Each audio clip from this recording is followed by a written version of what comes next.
O universo não é apenas mais estranho do que supomos, é mais estranho do que podemos supor. Sir Arthur Eddington, astrônomo inglês, 1882-1944. Os OVNIs existem. O que não sabemos é o que eles são. A Rede Mútua de Pesquisas Ufológicas, ou MUFON, observa os céus e investiga as aparições assim que ocorrem. Seus pesquisadores usam ferramentas da ciência, da psicologia e da lei para se aproximar ao máximo da verdade. Não há dúvida que existam objetos voadores não identificados. Apenas a sua identidade permanece um mistério. O mistério dos OVNIs sobre a Terra. O incidente de Fayetteville, 8 de janeiro de 2007. Há relatos de que Galileu tinha seu próprio telescópio e que convidava integrantes da comunidade científica para olhar, mas eles não acreditavam e não iam. O que acontece hoje é que há coisas lá fora e alguns de nós estão olhando pelo telescópio, tentando entender o que é que está acontecendo. O incidente de Fayetteville envolveu 5 homens. Ele foi relatado a MUFON por Chris Bledsoe. Saiu da estrada aqui. Sou o investigador-chefe da MUFON dos estados da Carolina do Norte e da Virgínia. Meu trabalho é 100% voluntário. Fui a Fayetteville, na Carolina do Norte, para me encontrar com Chris Bledsoe. E lá eu filmei a história que ele me contou. Eu sei o que eu vi. Os céticos do mundo podem dizer o que quiserem sentados atrás de uma mesa, mas eles não estavam aqui. Quando entrevistei o Chris, ele descreveu luzes no céu em 3 lugares diferentes. Nas investigações sobre OVNIs, as pessoas sempre descrevem coisas para as quais não conseguem encontrar palavras. Por isso, trabalho como um desenhista da polícia. Procuro chegar à imagem mais aproximada do que de fato foi visto. Este é o local do rio Cape Fear, onde 5 sujeitos se reuniram certa noite para pescar. Estávamos todos pescando exatamente aqui. O Chris se afastou dos amigos e andou até este ponto na estrada, de onde ele viu a primeira aparição.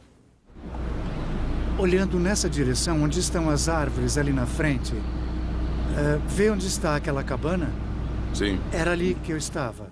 Eu vi 2 bolas cor de laranja enormes, imóveis, uma ao lado da outra. Bom, esta é mais ou menos a altura em que elas estavam ao lado daquela árvore. O que me chamou a atenção foi que uma terceira surgiu de repente. Dei meia volta e me afastei depressa, sem correr, e voltei a passos largos até a beira do rio. Este é o local do rio onde o Chris voltou para contar aos amigos o que tinha visto. Todos olharam para o céu, todos viram 3 luzes descendo rapidamente. Estávamos todos olhando para o céu quando 3 grandes bolas brancas que pareciam estrelas convergiram e pousaram do outro lado do rio. Elas ficaram muito próximas. Estavam a apenas uns 100 metros, 140 metros do outro lado do rio. Os homens largaram as varas de pescar ali mesmo e correram para a caminhonete. Eles entraram na caminhonete e seguiram a toda até o final da estrada. Pararam a caminhonete, olharam para cima e todos viram algo estranho pairando no ar. Mas a história não termina aí. Chris chegou em casa e o latido dos cães fez com que ele fosse até o quintal. E é aqui que a história fica esquisita de vez. Após a primeira entrevista, outros investigadores foram ao local. A MUFON é uma organização de pesquisa científica sem fins lucrativos. Temos cerca de 800 investigadores de campo. E muitos dos casos que nos são informados são passados para investigadores da própria região. Mas alguns casos intrigantes como este, eu gosto de verificar pessoalmente. O principal foco da MUFON era Chris Bledsoe. Conte o que aconteceu. Você voltou da caminhada até aqui, seus amigos estavam pescando neste local. Isso. Estavam sentados bem aqui, nessa Entendi. área rebaixada. O Chris parece uma pessoa bastante respeitada na comunidade. Ele é piloto comercial e é um empreendedor bem-sucedido. Sua firma vai bem, sua família é ótima. Ele criou 4 filhos e, para todos os efeitos, parece ser uma pessoa correta. A que altitude você calcula que elas estavam quando desceram? Você disse que elas desceram e depois desaceleraram. Eu diria uns 200 metros quando desaceleraram, mas desceram a uma velocidade incrível. Parecia uma estrela a 1 milhão de quilômetros daqui. E então, pum, não parou. Mas foi como se tivesse sido apanhada por um colchão. E depois desceu assim, com toda delicadeza. Com o seu comportamento, a sua linguagem corporal e seu jeito simples de falar, o Chris me causou uma ótima impressão. Ele, sem dúvida, é um homem muito inteligente, mas é também muito simples. Senti que havia um elemento de verdade nesse caso. E esse foi o fim da história? Foi o fim da história até que cheguei em casa. E em casa começou tudo novamente. O que aconteceu na sua casa? Meus cães começaram a latir feito loucos. E eu saí para ver o que estava acontecendo. A minha Retriever correu em direção às árvores. Eu dei a volta para tentar apanhá-la. E foi então que eu vi aquela entidade parada, em pé, mais ou menos a 1 metro de mim. Ela ficou ali bastante tempo. Foi uma noite muito movimentada. Foi uma coisa que eu nunca vou esquecer. Não consigo esquecer. No local onde Chris diz que viu a entidade. Minha cadela correu até mais ou menos aqui e parou. Eu não estava pensando numa entidade, nada disso. Imaginei que fosse algum animal. Todos os cães estavam virados para cá. Minha cadela estava virada para cá e ela estava com o pelo arrepiado, do pescoço até a cauda. Eu olhei para cá e ela estava de pé, bem aqui. Bem nesse montinho. Se eu esticasse a mão e me inclinasse, eu conseguiria encostar nela. Ela estaria mais ou menos... bem aí. Não mais que 1 metro, 1,20 m. No máximo. E a altura dele só chegava até aqui, no seu braço. Não se mexeu, não piscou, tinha olhos vermelhos, mas estava brilhando. Eu ainda fico arrepiado. Está vendo? Uhum. Isto não dá para fingir. Bom, enquanto você olhou, ele ficou imóvel. Ficou ele ali estava parado. brilhando, mas não franziu o nariz, não moveu um músculo, parado como se fosse uma estátua. Parecia alguém que foi mergulhado em vidro e o vidro se amoldou à forma do corpo. Podia-se ver o interior através do vidro e essa era a impressão que dava. E as proporções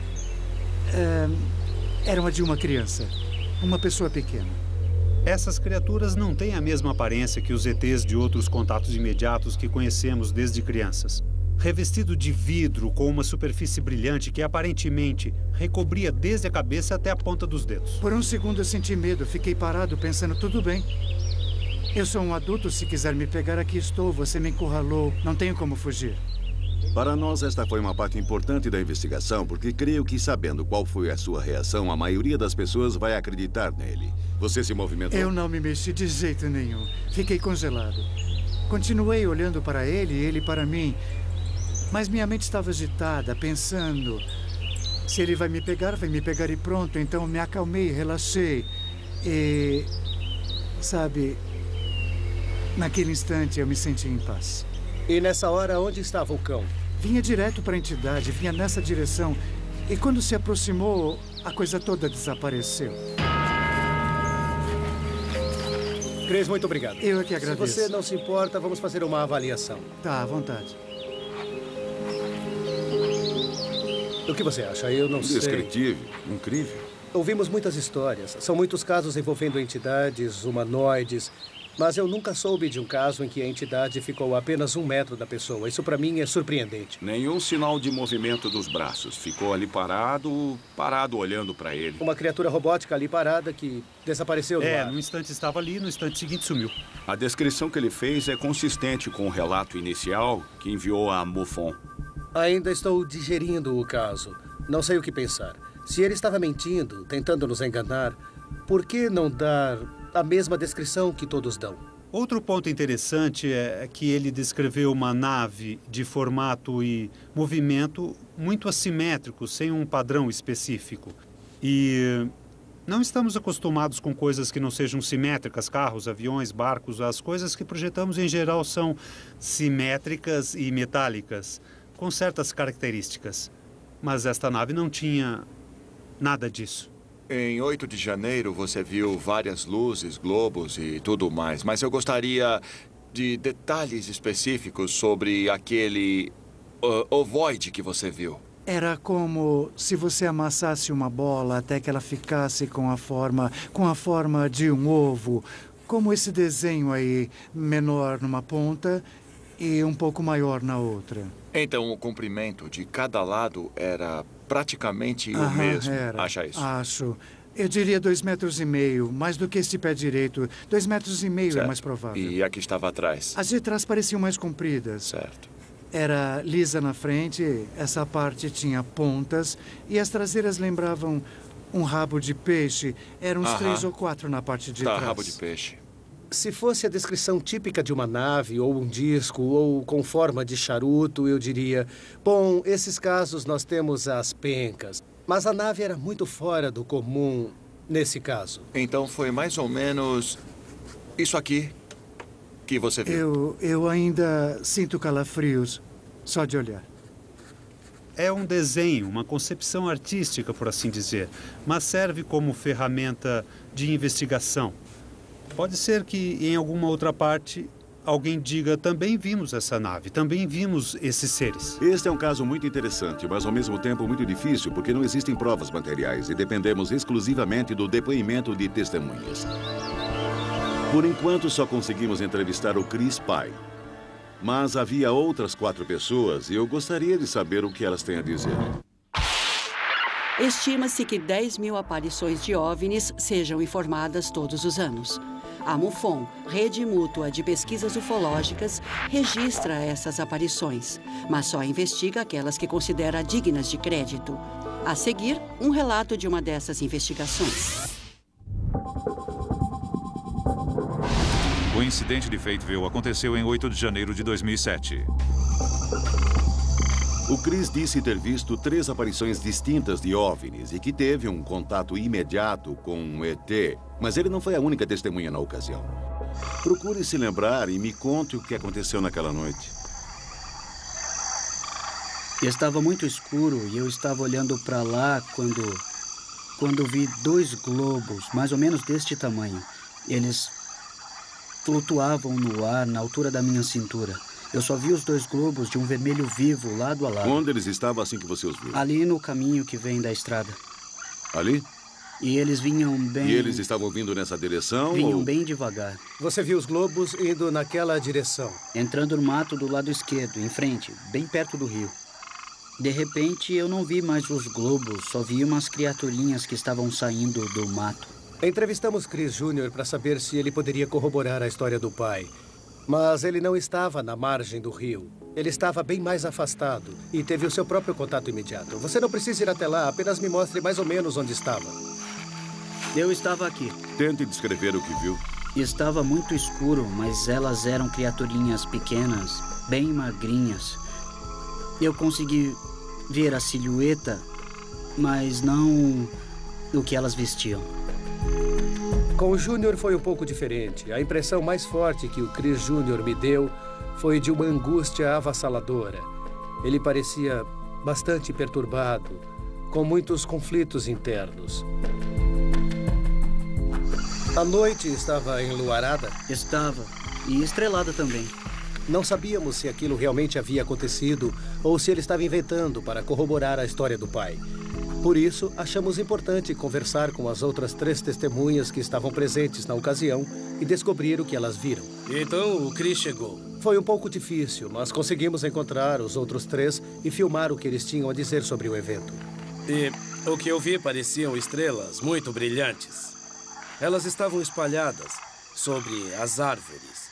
E vi quando elas desceram bem devagar. Então elas simplesmente desceram. Parecia um pedaço de ferro em brasa ou coisa do tipo. Eram alaranjadas e dava para ver umas outras cores. Era laranja e talvez amarelo. Eu me lembro que tinha uma direita, uma no meio e outra mais à esquerda. Daquela árvore até esta árvore estavam bem ali. Nós vimos perfeitamente, bem ali. Foi quando eu me assustei e disse, olha, vocês estão vendo aquilo? Fiquei com tanto medo que peguei o meu canivete. E nós entramos em pânico. Nada daquilo era normal. Bom, e se alguém dissesse o que vocês viram eram apenas sinalizadores? Que é mentira. Então, vocês já viram sinalizadores sim, antes? Claro. Há alguma chance de que fossem sinalizadores Não. do tipo militar? Não. Você já viu um sinalizador? Já, a gente ficou aqui 5, 10 minutos olhando. Tá, Nenhum sinalizador dura tanto tudo tempo. bem. Enquanto eles me contavam a história, eu vi que, apesar das pequenas discrepâncias, todos estavam dizendo a mesma coisa, cada um corroborando a história do outro. Não havia som. Tava tudo silencioso naquela noite. Absolutamente nenhum som. Você ouviu algum outro barulho normal? Pássaros? Nada. Animais? Silêncio. Silêncio absoluto. Daria para ouvir um rato mijando num pedaço de algodão de tanto silêncio. Uma das maiores discrepâncias foi a descrição da luz maior que eles viram no alto do morro. 3 deles viram uma grande bola de luz. Quando chegamos aqui, antes de partir, tinha uma luz ali. Era uma luz grande, bem ali naquele campo. Mas Chris deu uma descrição muito vívida da nave. Por isso, não sabemos o que pensar. Em algum ponto entre ali e a estrada estava o objeto cheio de pontas que eu descrevi. Era outra luz grande, bem brilhante. Foi assim. E, de repente, ela simplesmente... Levante a sua mão assim e tente se lembrar. Bom, à distância, acho que teria mais ou menos esse tamanho. Olhando a árvore e o poste, o nariz estaria na direção do poste e a parte de trás estaria depois da árvore. Está vendo aquele cavalo? A parte de trás estaria mais ou menos ali, um pouco mais para trás. E a frente estaria junto do poste, aqui. Tinha pelo menos 12 metros. A outra grande discrepância que constatamos nas histórias é a questão do lapso de tempo. Chris calcula que passou no máximo 23 minutos longe da margem, mas os amigos afirmam que ele desapareceu por horas e que inclusive chegaram a procurar por ele. Bom, Chris, você disse que levou 20 minutos para chegar até aqui e voltar novamente. Isso mesmo. Certo, mas por que os outros acham que levou mais tempo? Eu não demorei muito para voltar. Eu me lembro que alguém saiu para procurar por ele, na caminhonete. A caminhonete estava parada aqui. Quando escureceu, imaginamos onde o Chris teria ido. Fiquei só eu e o Jim. O Donnie subiu a colina procurando o Chris para ele não voltar sozinho. Ele dizia, e aí, onde você está? Eles disseram que foram até a estrada. Até o final da estrada e depois voltaram. Sei que foram, porque me contaram e a caminhonete mudou de lugar. Eles disseram que a certa altura vieram até a estrada, dirigiram até lá e voltaram até aqui. Você ficou parado aqui o tempo todo? Isso mesmo. Como eles poderiam passar por aqui sem ver você, sem que você os visse? Não tem como. Alguém lhe disse quantas horas se passaram? 3 ou 4 horas. Acham que você sumiu durante 3 ou 4 horas? Isso mesmo. Nesse caso, há um lapso de tempo. Ele diz que não se lembra. Ele tenta se lembrar, pensa e sente dores de cabeça fortíssimas, mas não se lembra do que aconteceu ali. Na ocasião, você não achou estranho que chegou aqui quando estava anoitecendo e que quando voltou já era bem de noite. Não achou isso meio esquisito? É como se tivesse um vazio no meu cérebro. Já contei isso ao Richard várias vezes. Eu tenho um bloqueio. Quero saber o que aconteceu ali, mas me perdi no tempo naquele momento. Sinto muito por ele. Dá pena. É evidente que ele está vivendo um conflito interno, mas acredito que isso é algo que pode ser explorado com ajuda psicológica. Agora que terminamos as entrevistas com as outras testemunhas e conseguimos todas as informações possíveis, vamos nos focar novamente em Chris Bledsoe, pois é com ele que obteremos as respostas. Os investigadores decidiram recorrer à hipnose para desbloquear a memória de Chris Bledsoe. Em casos como este, em que pode ter ocorrido um contato imediato, constatamos que a regressão por hipnose às vezes ajuda a recuperar as lembranças que faltam. E a parte de trás estaria depois da O árvore. Chris é um membro conhecido da comunidade. Ele é um comerciante importante e isso o torna uma testemunha confiável.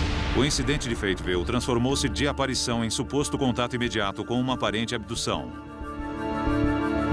Não temos certeza se o que aconteceu com Chris é real ou fantasia. Mas esperamos que a regressão hipnótica nos dê essa resposta.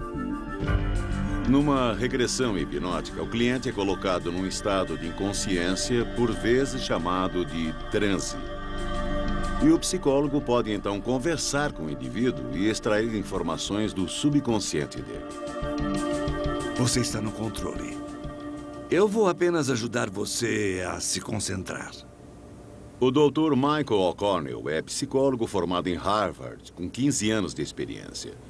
Ele já deve ter feito a regressão hipnótica em cerca de 250 indivíduos e é uma sorte contarmos com ele. Isso. Você está bem. Você está bem. A hipnose regressiva aconteceu em 14 de julho de 2008 e foi gravada. 2 minutos de sessão.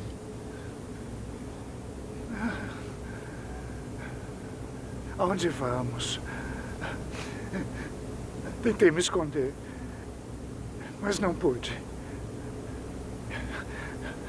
Estão me olhando. São 4. Muito altos e magros. Que altura eles têm? São bem altos. Mais de 2 metros. Não são humanos. Não são humanos. São 4. Aham. Eu quero ir para casa. Me largue. Eu quero ver meu filho. O que vocês querem? Onde quer que ele estivesse quando isso aconteceu, explica por que os amigos procuraram por ele e não o encontraram. Como é a sala?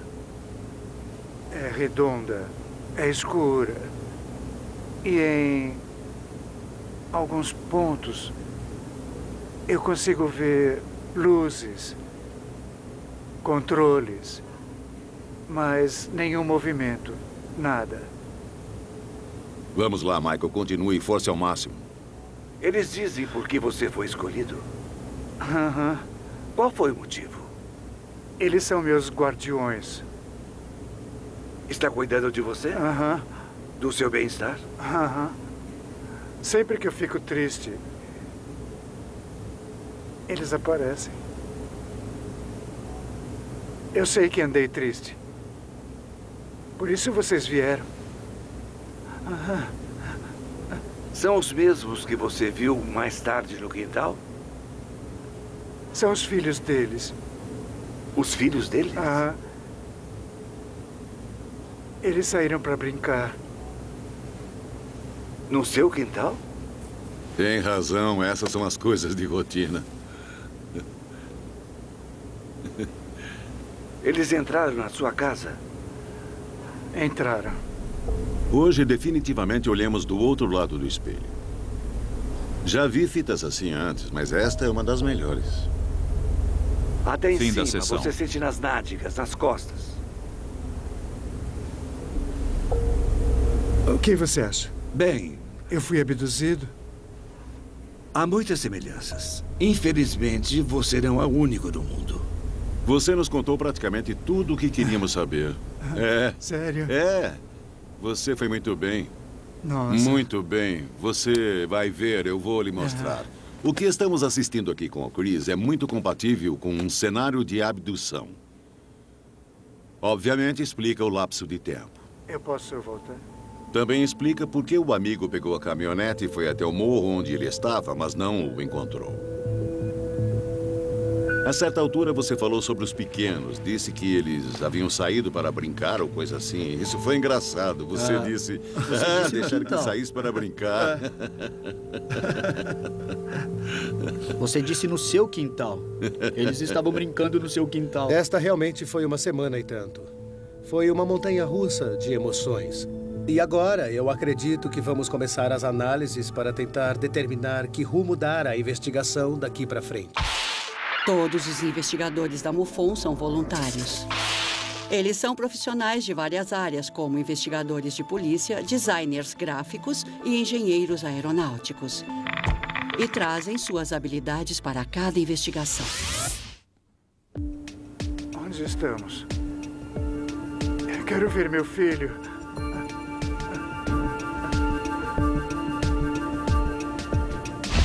Chris Bledsoe afirma ter visto 3 OVNIs na noite de 8 de janeiro de 2007 e pode ter sido abduzido por extraterrestres.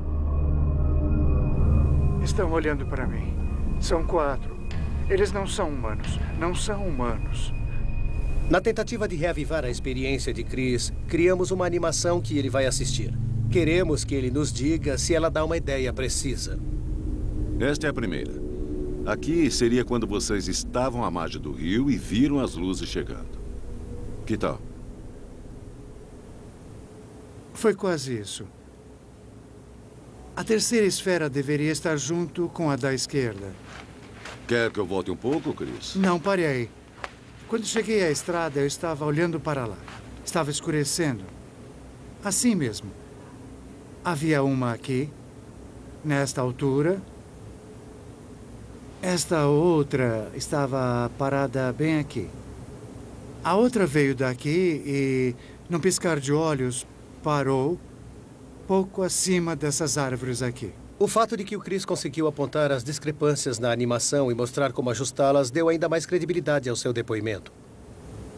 O que ele fez está bem parecido. Bom, ali. Está vendo as pontas ali na frente? Pode tirar. Com umas poucas mudanças vai ficar... Agora nós vamos arrumar e ficará exatamente como você nos mostrou. Agora temos a avaliação do Chris e podemos finalizar a animação. Se Chris Bledsoe de fato viu algo na noite de 8 de janeiro de 2007, o que ele viu foi isto. Ele tem uma lembrança muito vívida do que viu. Primeiro, no momento em que estava no alto do morro, ele viu as esferas se aproximando e atravessando o campo. Em seguida, de volta à margem do rio, ele viu as luzes chegando junto com seus colegas de pescaria.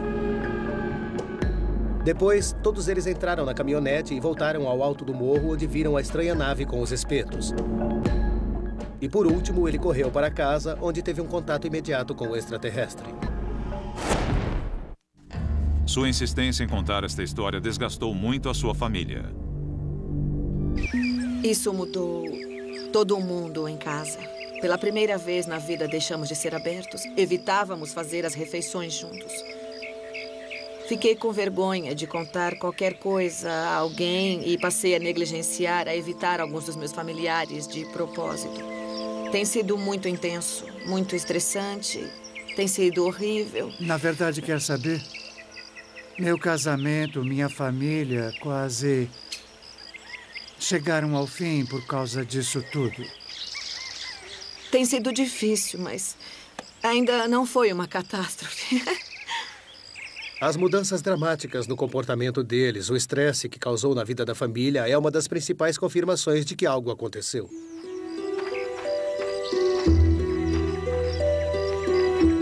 Chris teria mais a perder do que a ganhar inventando uma história dessas. Portanto, a pergunta é, ele realmente viu os OVNIs e foi abduzido, ou é tudo coisa da sua cabeça?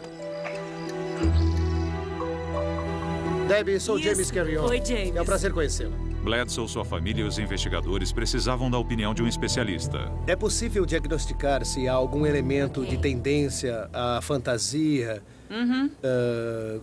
qualquer fator que sinalize uma mentira?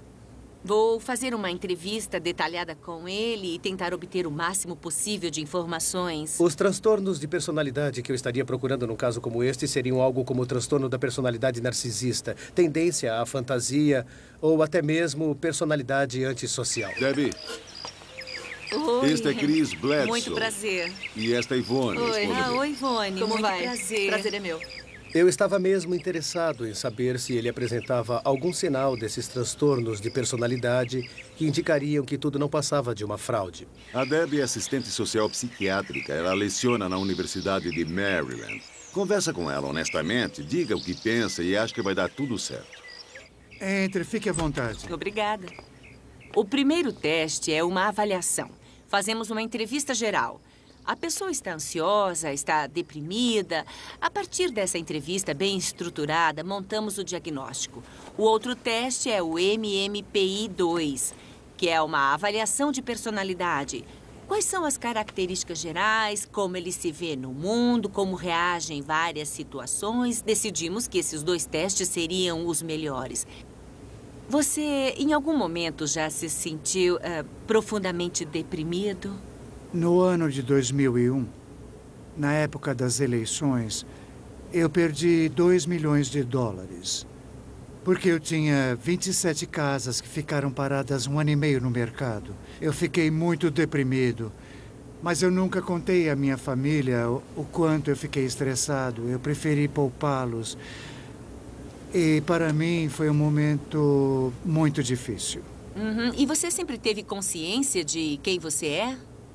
Sim, Você nunca perde o contato com essa realidade? Sobre o que aconteceu naquela noite, você diria que foi um trauma? Ah, com certeza foi traumático. Foi traumático para você? E muito doloroso pensar no que aconteceu. Mas quando eu cheguei em casa e contei a todo mundo, fui rejeitado como se estivesse totalmente louco. Isso deixou você muito magoado, eu entendo. Nada na minha conversa com o Chris mostrou que ele está passando por alguma ruptura com a realidade. E, com certeza, não houve nenhuma indicação de que ele é uma pessoa psicótica. Por outro lado, ele tem uma tendência a ideias e crenças fora do comum que o torna mais suscetível, mas que, de forma alguma, leva a um tipo de doença mental. Debbie aplicou um segundo teste, o MMPI-2, o Inventário Multifásico de Personalidade de Minnesota. E o teste mostrou que ele é mentalmente são. Em resumo, o MMPI mostrou que ele é vulnerável e, por isso, poderia apresentar um certo nível de pensamento psicótico ou perturbado. Mas isso parece pouco provável e, na verdade, o seu perfil de personalidade não indica a tendência de inventar mentiras, nem conspirar ou coisas desse tipo. Se você dissesse essa pessoa é totalmente psicótica, isso seria muito mais fácil para nós. Mas esse não é o caso, não. Eu fiquei bastante aliviado, porque ele não tem nenhum transtorno de personalidade importante. Por isso, eu estou convencido de que isto não é uma fraude. Vamos, fale comigo. Queria que ela falasse. Simplesmente não faz sentido que ele esteja mentindo, que tenha combinado a mentira com os outros e conspirado com alguém. Contando uma coisa dessas em público, a pessoa tem muito mais a perder que a ganhar.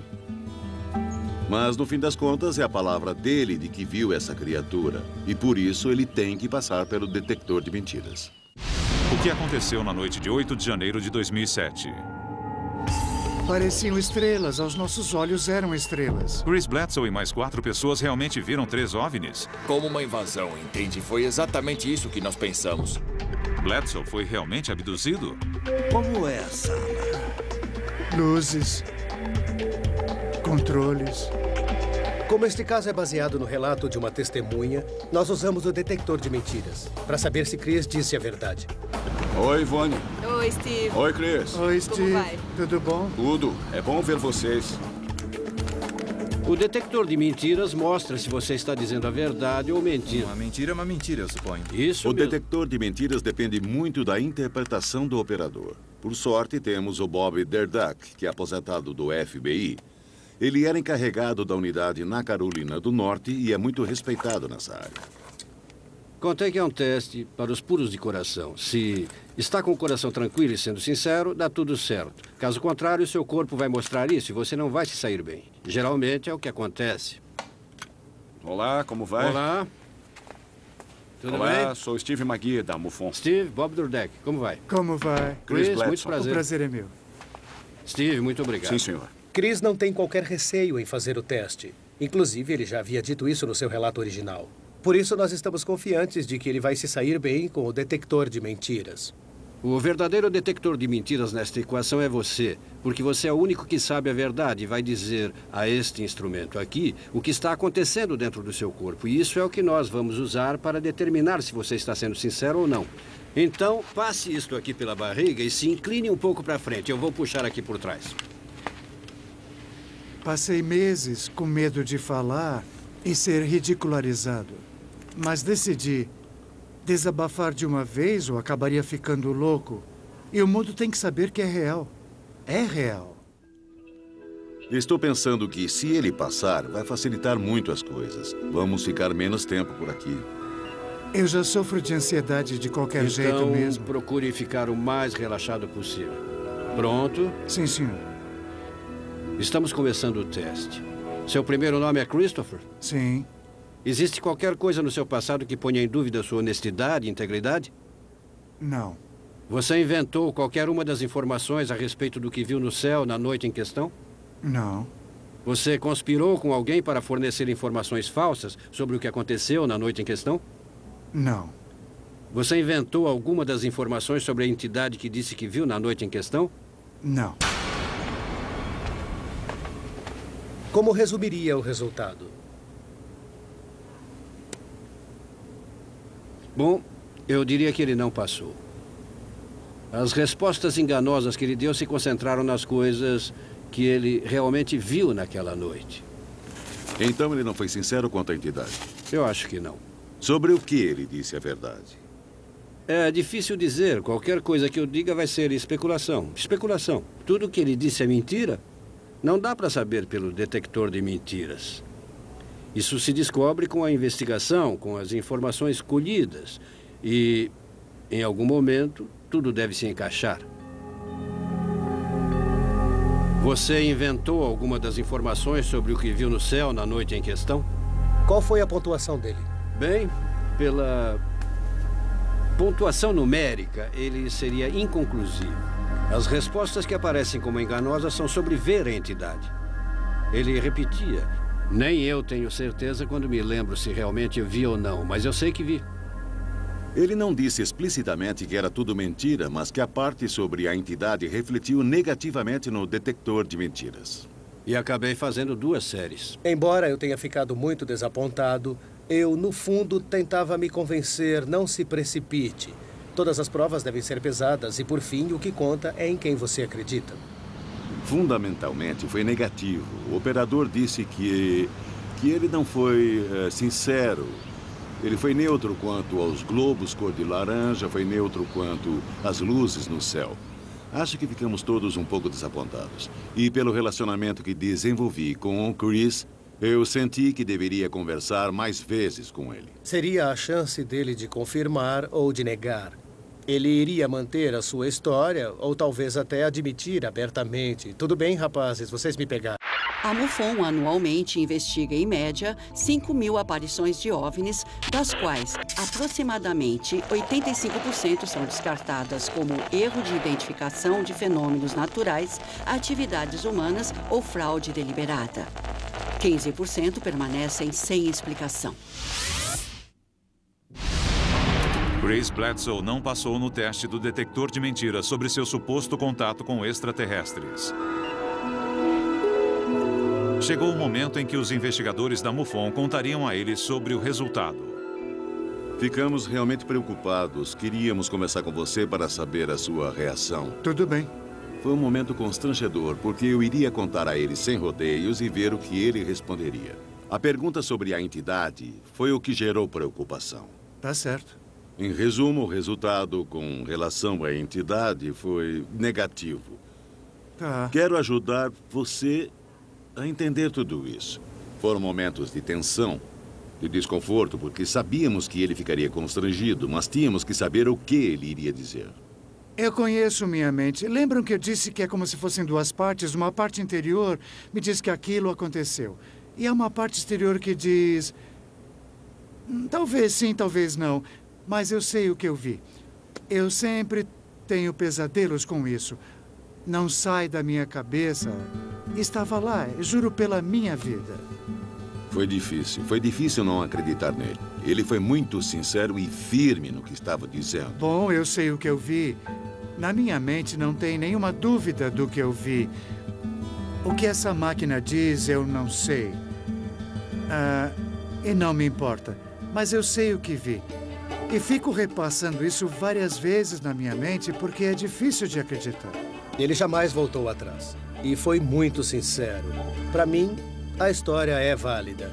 É uma história que ainda parece verossímil.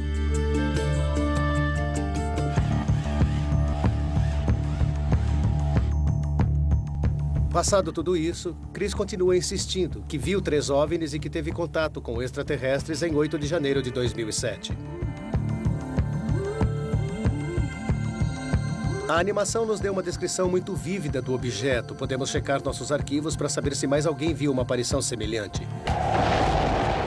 Em casos como este, você tem que fazer o máximo do esforço e se certificar de cobrir todos os aspectos, levantando informações da polícia, de jornais locais e da mídia para verificar se alguém teria relatado alguma coisa semelhante. Olá, sou da MUFON, sou investigador de campo e gostaria de saber se você pode checar no seu arquivo se houve alguma aparição fora do comum em 8 de janeiro de 2007.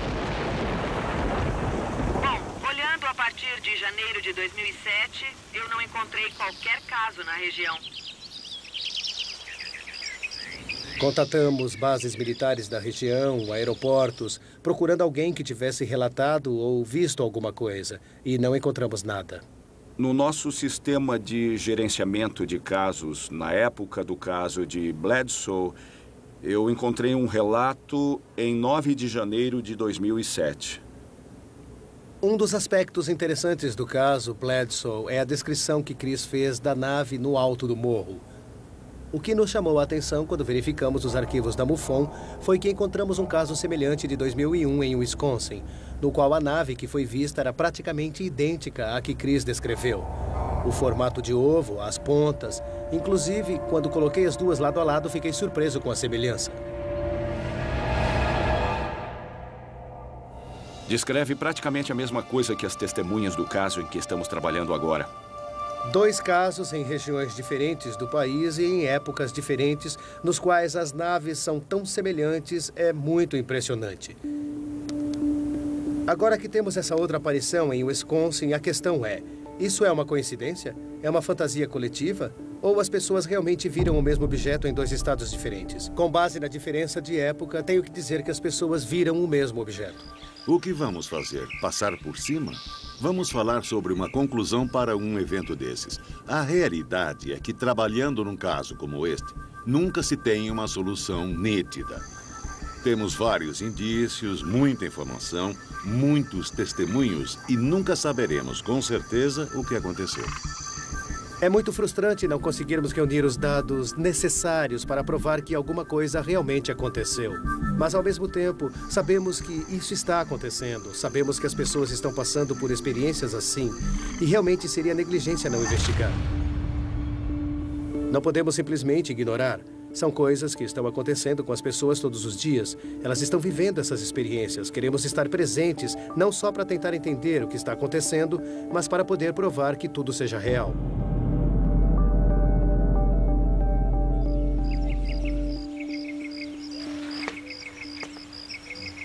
Tudo bem, vem até aqui.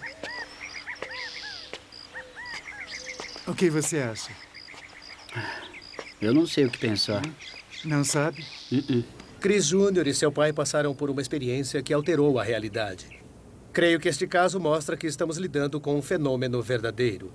E é importante que as pessoas saibam que isto não é ficção científica. Isto é fato científico. Muito obrigado.